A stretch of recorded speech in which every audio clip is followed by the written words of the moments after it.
ট্রেনে জানালার পাশে দাঁড়ানো নিয়ে দুই যাত্রীর দ্বন্দ্বের ঘটনায় একজন নিহত হয়েছেন। বৃহস্পতিবার সকালে নরসিংদী রেলওয়ে স্টেশনে ট্রেন দাঁড়িয়ে থাকা অবস্থায় এই ঘটনা ঘটে।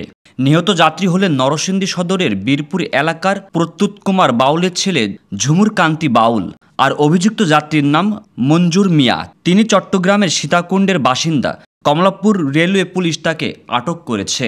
ট্রেনে যাত্রীদের বরাত দিয়ে দেশের বিভিন্ন গণমাধ্যম বলছে, চট্টগ্রাম থেকে ছেড়ে আসা ঢাকা অভিমুখী ঢাকা মেইল এক্সপ্রেস ট্রেনটি নরসিংদী রেলওয়ে স্টেশনে পৌঁছানোর পর ঝুমুর কান্তি বাউল নামের ওই যাত্রী ট্রেনের শেষ বগিতে ওঠে এবং একটি জানালার পাশে দাঁড়াতে চায়। সেই জানালার পাশের সিটে বসা মজনুর মিয়া এ নিয়ে কথা কাটাকাটি শুরু করেন। এক পর্যায়ে তা ধাক্কাধাক্কিতে রূপ নেয়। পরে মঞ্জুর মিয়া ঝুমুর কান্তি বাউলকে লাথি এবং ঘুষি দিলে সঙ্গে সঙ্গে তিনি অজ্ঞান হয়ে মাটিতে লুটিয়ে পড়েন।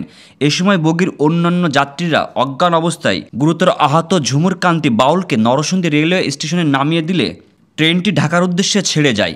এরপর স্টেশন কর্তৃপক্ষ অজ্ঞান হওয়া যাত্রী ঝুমুর কান্তিকে নরসিংদী সদর হাসপাতালে নিয়ে গেলে সেখানে কর্তব্যরত চিকিৎসক তাকে মৃত ঘোষণা করেন।